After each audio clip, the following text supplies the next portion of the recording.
Assalamualaikum warahmatullahi wabarakatuh.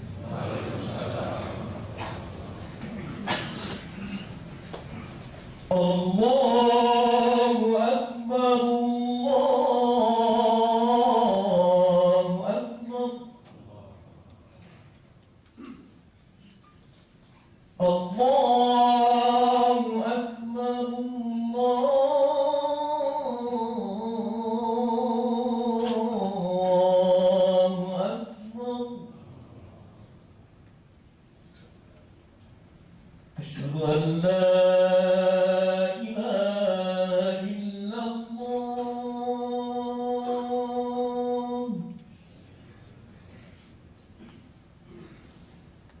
أشهد أن لا إله إلا الله.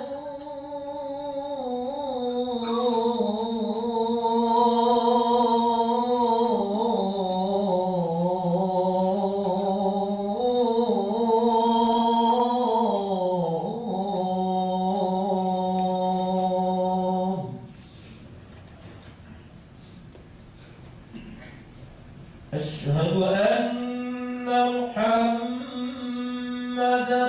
رسول الله.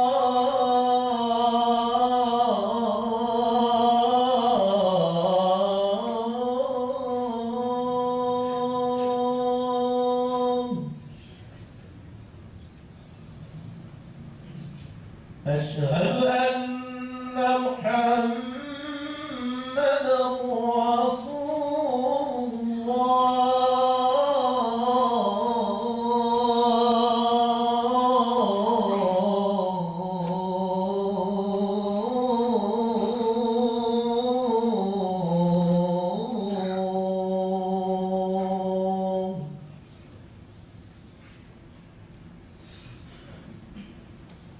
حي على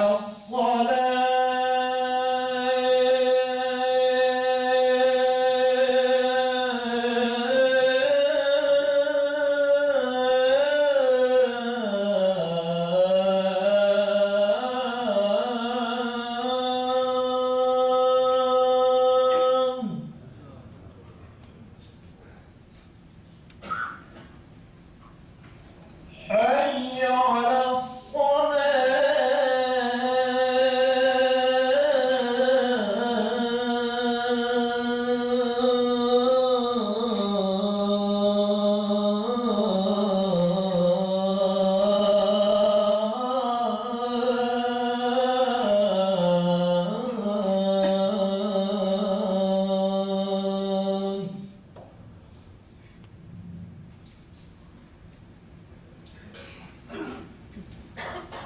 حي على الفلاح.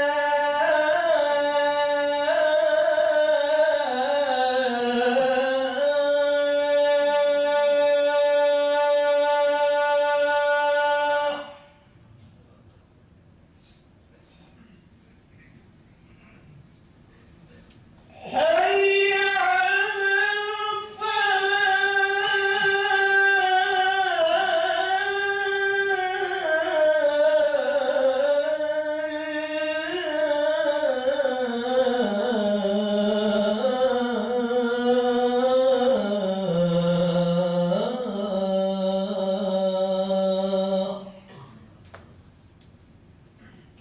الله أكبر،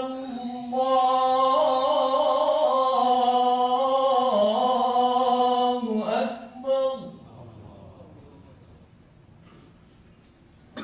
لا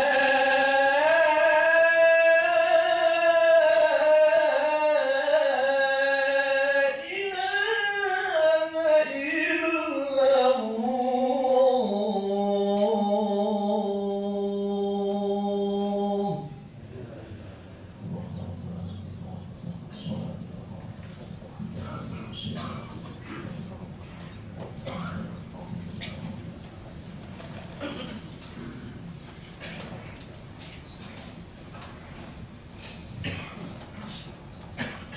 Alhamdulillahilladzi hadana lihada wa ma kunna linahtadiya laula an hadana Allah.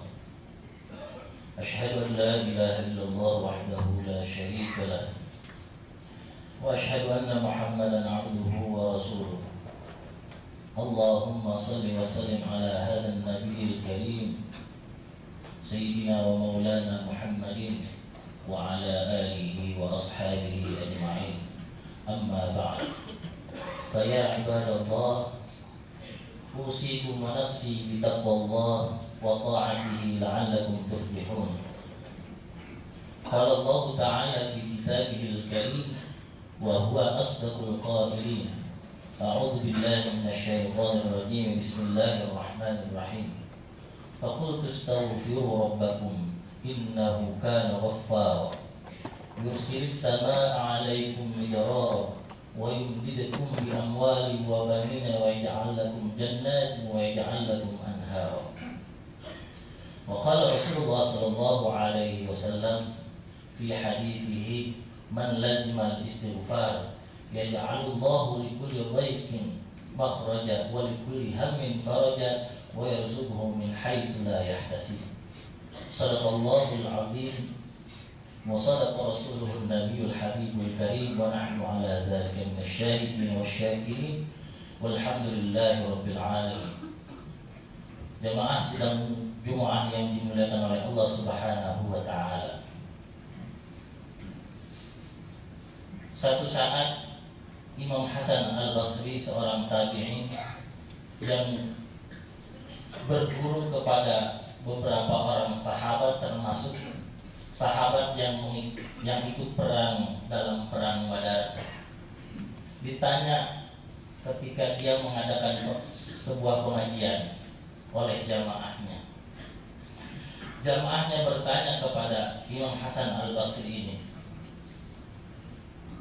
"Wahai Imam, apa yang harus aku lakukan ketika kemarau panjang datang?" Kemudian Imam Hasan Al-Basri mengatakan, "Perbanyaklah istighfar." Kemudian besoknya ketika pengajian ada yang mengajukan pertanyaan kembali, "Wahai Imam Hasan Al-Basri, apa yang harus aku lakukan ketika bisnisku sedang kolap, usahaku sedang sulit?" Kemudian Imam Hasan Al-Basri juga menjawab, "Perbanyaklah istighfar." Keesokan harinya beliau juga mengadakan pengajian. Kemudian ada yang bertanya lagi, "Wahai Imam, doakan aku." Kenapa? Karena selama aku menikah sampai sekarang aku belum memiliki anak. Kemudian Imam Hasan Al-Basri memerintahkan supaya orang itu perbanyak istighfar. Hari keempat kemudian ada yang mempertanyakan jawaban dari Imam Hasan Al-Basri ini. "Wahai Imam, saya ingin bertanya, apa alasanmu ketika ada orang di satu tempat kemudian daerahnya itu ditimpa kemarau panjang, kau menyuruh dia untuk beristighfar. Kemudian ada yang bisnisnya juga sedang tersendat, kau memerintahkan untuk beristighfar. Kemudian ada yang tidak punya anak, kau perintahkan juga untuk istighfar. Kenapa pertanyaan 3 kau jawab dengan 1 perintah?" Kemudian Imam Hasan Al-Basri mengutip sebuah ayat, "Istaghfiru rabbakum innahu kana ghaffara yursilis samaa'a 'alaikum midrara wa yumdidukum bi amwalin wa banina wa yaj'al lakum jannatin wa yaj'al lakum anhara." Bukankah kau pernah membaca sebuah ayat, "Istaghfiru rabbakum", beristighfarlah, memohon ampunlah kamu kepada Tuhanmu. Kenapa? Karena Allah adalah Zat yang Maha Pengampun. Kalau kau sudah meminta ampun kepada Allah, yursilis samaa'a 'alaikum midrara, niscaya Allah akan mengutus hujannya untuk mengairi daerah-daerah yang tandus. Kemudian wa yumdidukum bi amwalin wa banin, Allah juga akan memberikan kau anak keturunan beserta harta benda. Selain itu, wa yaj'al lakum jannati wa yaj'al lakum anhara. Tanah yang tadinya tandus tidak ditumbuhi tumbuhan, ketika hujan turun Ketika kau beristighfar kepada Allah, maka Allah akan menjadikan tanah itu menjadi subur dan gembur. Bukan hanya itu saja, yang tadinya tandus akan berubah menjadi taman yang indah. Selain itu juga Allah akan memberikan sungai-sungai yang diairi oleh air. Itulah jawaban Imam Hasan Al-Basri. Dalam sebuah hadis Rasulullah Shallallahu Alaihi Wasallam, barang siapa yang melazimkan, yang mendawamkan istighfar kepada Allah, memohon ampun kepada Allah, kata Rasulullah Shallallahu Alaihi Wasallam, yaj'alullahu likulli dhaiqin makhraja. Allah akan menjadikan kesulitannya, kesempitannya, jalan keluar, solusi. Kadang kita memiliki masalah, ingin menyelesaikan masalah, justru yang hadir malah masalah yang baru. Menyelesaikan masalah justru dengan melahirkan masalah-masalah baru. Kenapa? Karena kita adalah orang yang bermasalah. Bahkan ketika punya masalah, padahal yang memberikan masalah itu adalah Allah, dalam rangka menguji kita, ingin menaikkan derajat kita, justru kita malah lupa kepada Allahnya. Nah, kata Rasulullah, kalau kita melazimkan istighfar kepadanya, niscaya Allah akan menjadikan setiap kesulitannya menjadi solusi. Walikulli hammin faraja. Kemudian juga keinginan yang tidak tercapai, Allah berikan juga jalan keluar. Dan yang hebat lagi, wa yarzuquhu min haitsu la yahtasib. Allah akan memberikan rizki dari jalan yang tidak dia duga-duga. Kita sering mengatakan bahwa waktu adalah uang. Kalau menurut ayat ini, yang lebih tepat adalah waktu adalah istighfar kepada Allah Subhanahu wa taala. Kenapa? Karena Allah Maha Pemberi rizki. Jadi Allah lah yang memberikan rizki kepada kita. Kalau kita senantiasa beristighfar mohon ampun, insya Allah Allah akan memberikan rizki dengan jalan yang kita tidak duga-duga. Selama ini kita berprinsip, marilah cari rizki itu. Padahal di dalam Al-Quran ada orang-orang yang bukan capek mencari rizki, tapi rizki yang capek mencari dia. Salah satunya adalah dalam beristighfar kepada Allah Subhanahu wa taala. Dan yang kedua, bertakwa kepada Allah, takut kepada Allah dengan senantiasa melaksanakan perintahnya dan menjauhi larangannya. Kata Allah di dalam Al-Quran, wa may yattaqillaha yaj'al lahu makhraja wa yarzuqhu min haitsu la yahtasib. Kita sering melihat ulama-ulama di kampung yang tidak punya penghasilan tetap. Tapi begitu kita lihat mobilnya bagus, rumahnya bagus, padahal tidak punya pekerjaan tetap. Kenapa? Karena Allah sudah berjanji, wa yarzuqhu min haitsu la yahtasib. Bila kita bekerja dengan manusia tidak pernah kelaparan, apalagi kita bekerja kepada Allah Subhanahu wa taala, insya Allah. Kenapa? Kata Al-Quran, Allah berfirman, wallahul ghaniyyu wa antumul fuqara. Allah zat yang maha kaya, kita ini semua fakir. Seandainya kita kaya, itu titipan dari Allah Subhanahu wa taala. Kenapa kita berharap kepada manusia? Selama ini mungkin jabatan kita tidak naik-naik. Selama ini mungkin gaji kita tidak pernah cukup. Pasti ada masalah dalam diri kita. Nah, mulai saat ini marilah perbanyak istighfar agar gaji kita yang segitu-gitunya jadi berkah. Bahkan Allah memberikan rezeki yang tanpa kita duga. Itu yang kita inginkan. Di dalam Al-Quran juga, orang-orang yang senantiasa beristighfar diistimewakan oleh Allah Subhanahu wa ta'ala. Kalau mau kita coba perbandingkan dengan kerajaan yang ada di muka bumi ini. Kalau dalam istilah Jawanya, ketika kita akan masuk suatu tempat, apalagi yang namanya kerajaan, di situ ada pintu gerbangnya. Pintu gerbang dalam bahasa Indonesia disebutnya gapura. Ketika kita akan menemui seorang pejabat, kalau dahulu seorang raja harus melewati pintu gapura itu. Nah, gapura sebenarnya berasal dari kata bahasa Arab, ya, yang asalnya adalah ghafur, ya, ampunan. Ya, kalau kaitannya dengan Allah, Allah Zat yang Maha Pengampun. Jadi sebelum kita bertemu dengan Allah, perbanyak dulu istighfar. Dan itulah yang diajarkan Allah di dalam Al-Quran kepada para nabi.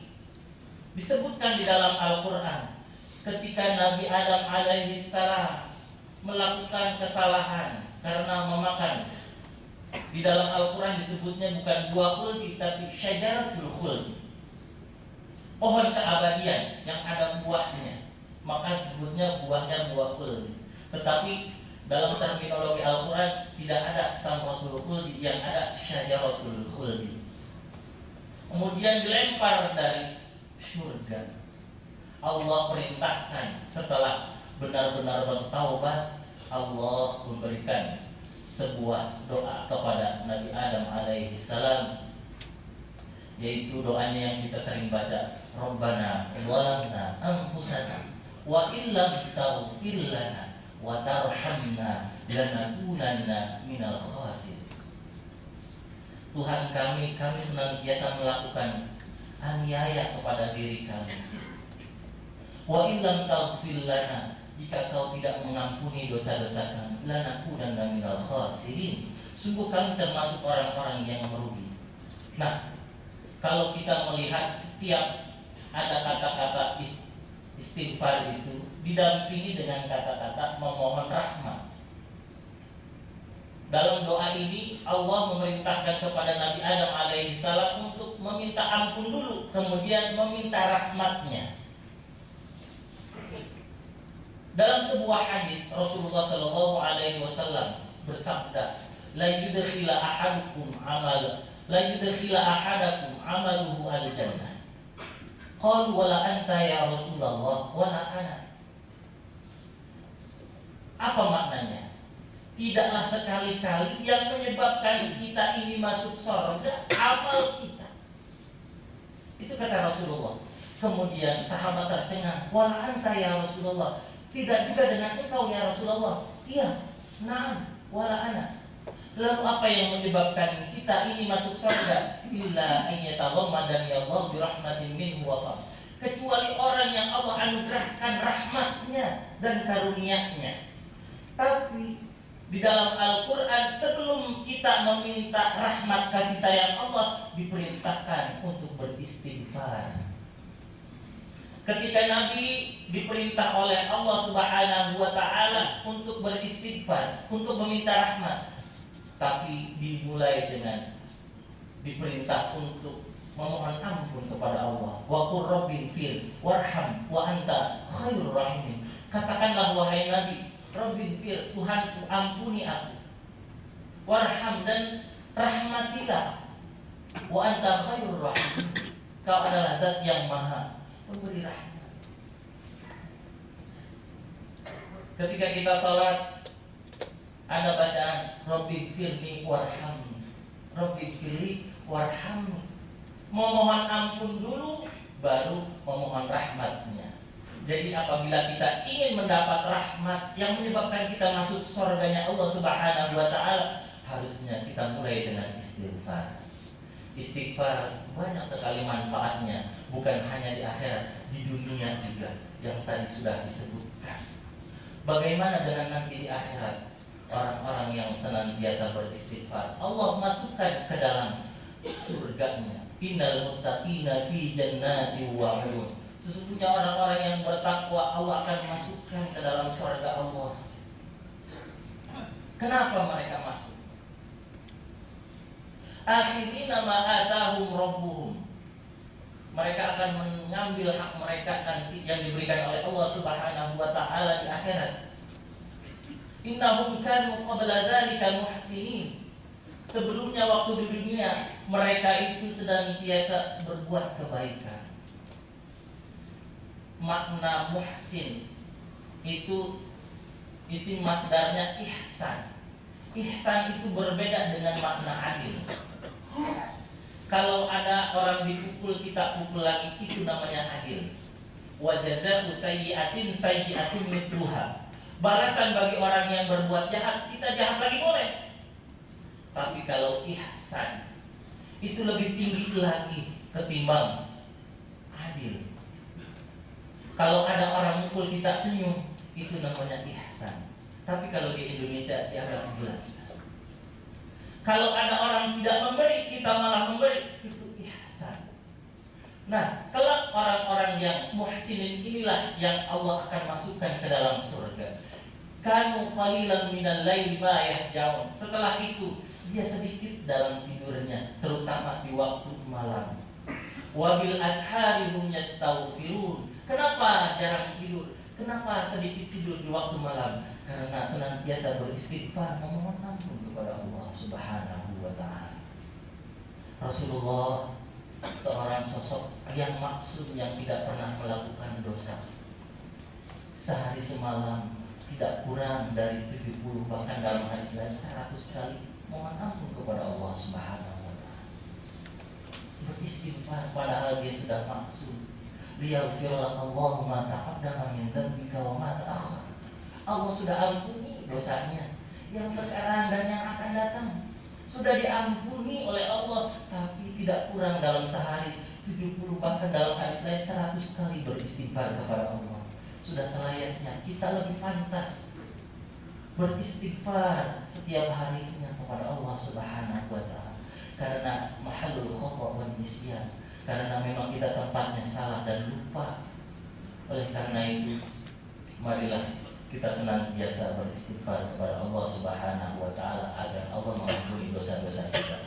Dan yang menjadi catatan, terutama kemarin dalam rangka Idul Fitri, kita kembali kepada kesucian. Allah sudah mengampuni dosa-dosa kecil kita, tinggal dosa-dosa besar kita mohon ampun kepada Allah dengan cara bertobat. Yang menjadi masalah, kita bukan hanya punya masalah dengan Allah, tapi kita juga punya masalah dengan sesama manusia. Tradisi halal bihalal sebenarnya memang tidak ditemukan di zaman Rasul. Bahkan dalam istilah kamus Arab pun tidak ada istilah halal bihalal. Orang Arab tidak mengenal itu. Tapi yang kita lihat adalah kontennya, isinya silaturahim. Nah, itu yang kita inginkan. Sebab kita bukan hanya memiliki dosa kepada manusia, Allah Subhanahu wa ta'ala. Allah akan mengampuni dosa-dosa kita dengan sesama manusia yang namanya hukukul adami, hak-hak manusia. Selama orang itu mau menerima maaf kita dan permohonan maaf kita. Kalau tidak, maka Allah pun tidak akan pernah mengampuni dosa-dosa kita. Ketika Rasulullah SAW akan naik mimbar, kemudian malaikat Jibril datang memohon didoakan, diamini doanya oleh Rasulullah SAW. Apa doanya malaikat Jibril? Ya Allah, jangan kau terima puasa dan ibadahnya orang-orang yang menyakiti orang tuanya. Lalu Rasulullah SAW menjawab amin. Kemudian Jibril berdoa lagi, ya Allah, jangan kau terima puasa dan ibadahnya istri yang durhaka kepada suaminya. Kemudian Rasulullah mengamin lagi, yang terakhir, ya Allah, jangan kau terima ibadah dan puasanya orang yang suka menyakiti sesamanya. Kemudian Rasulullah SAW mengamininya. Bahkan di akhir zaman diceritakan ada orang yang muflis, yang bangkrut. Siapa dia? Orang yang membawa pahala puasa, orang yang membawa pahala sholat, orang yang membawa pahala haji satu sisi, tapi di sisi lain banyak sekali orang yang teraniaya, orang yang tersakiti hatinya, orang yang sering dituduh, orang yang sering hancur hatinya oleh dia. Nah, kemudian apa yang dilakukan Allah? Selama masih ada yang menuntut, dia punya pahala diberikan kepada orang yang terzalimi. Pahalanya habis, kemudian yang menuntut masih banyak. Akhirnya dibalikkan oleh Allah Subhanahu wa ta'ala. Dosa orang-orang yang teraniaya itulah yang diberikan kepada orang yang berbuat aniaya.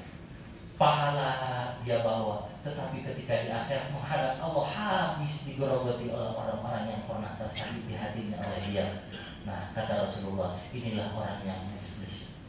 Mudah-mudahan kita termasuk orang yang minal aidin al faizin, yang kembali kepada kesucian, yang mudah-mudahan yang kata Rasulullah Shallallahu Alaihi Wasallam, kayaumin waladathu ummu, seperti orang yang baru terlahir dari rahim ibunya. Barakallahu li wa lakum fil Qur'anil azim wa nafa'ani wa iyyakum bima fihi minal ayati wa dzikril hakim wa taqabbala minni wa minkum tilawatahu innahu huwal ghafurur rahim wa qur rabbi ighfir warham wa anta khairur rahim.